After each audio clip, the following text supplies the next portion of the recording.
República Dominicana, muy buenos días y por supuesto desde aquí para todos los que nos siguen en muchos lugares del mundo en este día lunes que inicia la semana con mucho calor en plena primavera, pero aquí esto es República Dominicana, así es que sin que llegue todavía el verano, el calor es sofocante y desde tempranas horas de la mañana las temperaturas más bajitas alcanzaban los 24 grados Celsius. Imagínense ustedes cómo están las cosas y cómo pintan, ¿no? Durante todos estos días. Algunas informaciones, hoy se habla mucho de eclipse en Norteamérica, ya ustedes saben, con muchas personas que se trasladaron hasta allá, hoteles llenos en la parte norte de Nueva York para ver el eclipse. Aquí en el patio apenas un 9% se ha dicho en la 1 de la tarde, que es cuando será el espectáculo, que durará cerca de 4 minutos, pero que hay que tener mucho cuidado al momento de curiosear, ¿no?, hacia el cielo precisamente en ese tramo, a pesar de el bajo porcentaje de lo que se vería aquí. El Aeropuerto Internacional de las Américas también, que volvió a la normalidad después de algunos desprendimientos que se produjeron en sus pistas de aterrizaje, y por supuesto no es la primera vez que ocurre en situaciones complicadas en el Aeropuerto de las Américas. Una vez más la historia se repite y eso fue en el día de ayer. Fue en horas de la noche cuando un nuevo hoyo en esa pista, a las 17:35, provocó el desvío de algunos vuelos hacia otros aeropuertos alternos, ¿no?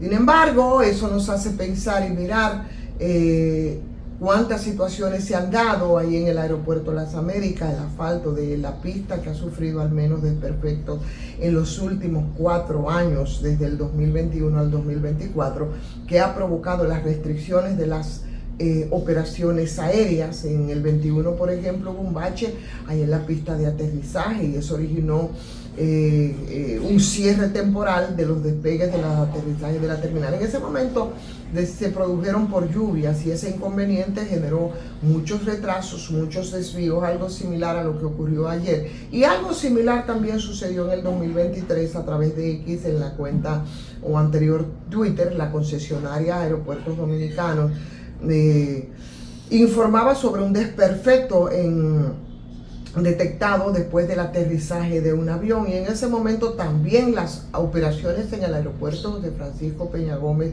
se restringieron. Por tanto, una vez más es una historia que se repite y lo hizo este domingo en horas de la noche. Por tanto, hay que tener mucho cuidado respecto al comportamiento del Aeropuerto Internacional de las Américas. La política reactiva como siempre. Vimos algunas intervenciones de los principales candidatos políticos que simplemente no le dan el color deseado a esta campaña electoral. Yo creo que está incluso más tibia que lo que fue la campaña en las elecciones municipales, de las que nos quejábamos de la falta de propuestas de los candidatos. Ahora también siguen la ausencia de propuestas, pero una timidez extraordinaria en todo este proceso. Lo que sí revolvió todo el avispero de la diplomacia, señores, fue lo que ocurrió en el día de ayer con Ecuador, con México, que desde hace tiempo venían con algunas situaciones en términos diplomáticos, pero que la gota definitivamente derramó el vaso, pues cuando el pasado viernes la policía ecuatoriana se metió en la embajada mexicana en Quito y ahí se llevó al vicepresidente Jorge Glass. Jorge Glass, que ya tiene una condena por corrupción y que se había refugiado allí desde diciembre. ¿Por qué la condena de corrupción a Jorge Glass? Bueno, fue el vicepresidente de Rafael Correa desde el 2013 hasta el 2017 y repitió con el presidente, con el traidor de Lenín Moreno, que fue a su vez el vicepresidente también de Correa, y que asumió ese año, y poco después Lenín tuvo que suspender porque lo estaban investigando, y en el 2017 lo condenaron a 8 años de cárcel por cogerle nada más y nada menos 13.5 millones de dólares a los sobornos de Odebrecht. Ustedes recordarán, porque hay que recordárselo a la gente, y porque por los hechos no, en República Dominicana no tuvo ese impacto, a pesar de que No se hablaba, como en Ecuador, de 13.5 millones de dólares, sino de 92 millones de dólares, el país que más soborno, con el tema de los sobornos que estuvo más involucrado, al punto incluso de tener una oficina de despacho fue República Dominicana, pero nada pasó. Pero esa es otra historia. Aquí lo que estamos hablando es de los acontecimientos de ayer en Ecuador, y en diciembre del 2022, después que Jorge Glass había cumplido un poco más de la mitad de la condena, salió en libertad y los procesos judiciales siguieron, y ya en el 2023 lo volvieron a citar por otro caso de corrupción, dicen ellos, relacionado con el manejo de los fondos después del terremoto de Ecuador ocurrido en el año 2016. Ecuador dijo que no iba a dar permiso después que se asiló a la Embajada de México para que se lo llevaran, o sea, salvoconducto que necesitaba para irse a México como refugio, e incluso el gobierno pidió entrar a la embajada para capturarlo, pero México lo negó. Pero no es solamente que México lo negaba, sino que hay leyes, hay acuerdos, hay convenios, por supuesto, internacionales, y por supuesto, algunos escriben unos y otros. En el caso de México dice que violó el artículo 3 de la Convención sobre Asilo Diplomático de 1954, y ahí dice que no se podrá dar asilo a personas que estén inculpadas, procesadas, condenadas por la justicia. O sea que, según los ecuatorianos, México estaba violando la ley, y aunque la misma convención tiene excepciones para los casos donde hay persecución política, y que eso lo dice el país que da el asilo, Ecuador tenía argumentos quizás para pelearlo. El problema es que Ecuador no esperó, violó entonces la Convención de Viena sobre relaciones diplomáticas, que data de 1961, y ahí dice bastante claro en su artículo 22 que los locales de las misiones diplomáticas, como las embajadas y demás, son inviolables, y el país donde está la misión no puede ni entrar ni salir sin consentimiento. Y como ese principio fundamental para las relaciones internacionales, la comunidad internacional casi en su totalidad fue del lado de México, por tanto, señor, todos los países de América Latina, o la mayoría, se han volcado, por supuesto, con notas de condena hacia la acción desesperada, poco juiciosa del gobierno de Ecuador en este caso. Son décadas y décadas y décadas en lo que se ha cumplido todo lo que tiene que ver con el derecho internacional. Se ha ido construyendo lentamente todo esto, o sea que lo que ocurrió precisamente,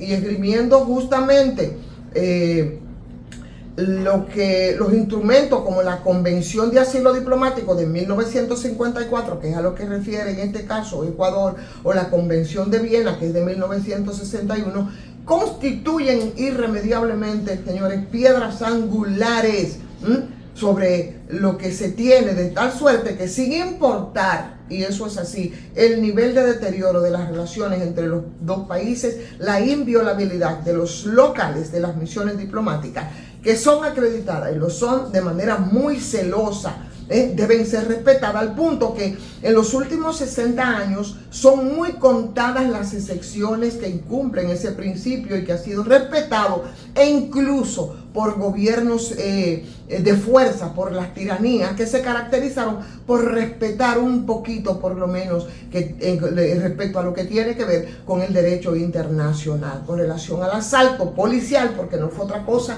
lo que ocurrió ahí en la Embajada de México en Ecuador, en la ciudad de Quito, el pasado viernes, en ocasión de la negativa, por supuesto, del gobierno suramericano de aceptar el asilo político de Jorge Glass a México, que es el vicepresidente. Entonces, el margen de interpretación es bastante reducido, y el objeto de los acuerdos internacionales es precisamente sujetar a todas las partes firmantes al mismo, y más allá de cualquier tipo de argumentos, e incluso morales, esgrimidos por Ecuador en este caso, o de derecho interno que también pudieran esgrimirse, señores, el derecho internacional público está ahí y simplemente hay que cumplirlo. Como también ha sido bastante socorrida la práctica de México de otorgar asilo a disidentes políticos en diferentes épocas y países. Eso es una historia de México que abarca casi 100 años, ¿no? En ese aspecto, una práctica que han mantenido sin importar el partido,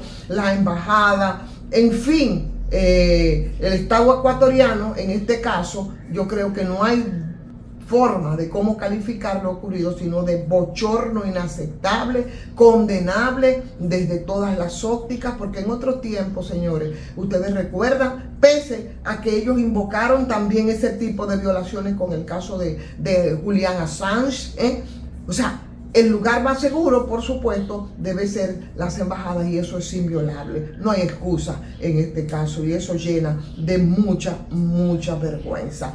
Una última informacioncilla que vemos en el día de hoy, que yo de verdad me quedo como un poco espantada, y que tiene mucho que ver con lo que ha sido esa práctica muy socorrida, ¿no?, respecto a personas vinculadas a los negocios del bajo mundo, sobre todo al tema del narcotráfico. Y me estoy refiriendo al caso de Miguel Gutiérrez, que es de Santiago, específicamente de Gurabo. Señores, allá aparecieron párrafos de Gurabo y 148 personas pidiendo clemencia para Miguel Gutiérrez. Ellos están pidiendo clemencia porque ellos están diciendo en una carta que publicaron, hablando del carácter ejemplar y de las generosas contribuciones del exdiputado del Partido Revolucionario Moderno, Miguel Gutiérrez. Son los finales, y volvemos al punto en el que dinero sucio, dinero mal habido, llena las falencias, las ausencias, las carencias de los gobiernos, de los estados. Y eso pasó ahí, en ese mismo Gurabo. Ustedes recuerdan lo que pasaba con la soga, que decía que la soga, que era un gran delincuente, bueno, pues les defendía de la delincuencia. O lo que acaba de ocurrir con ahí en San Cristóbal, en Cambita, con este señor que fue, bueno, también muerto, dicen ellos, que un intercambio de disparos de lo más extraño, tan extraño como todos los intercambios de disparos de la policía, mucho más allá del prontuario delincuencial de este señor, que la comunidad salió a defenderlo,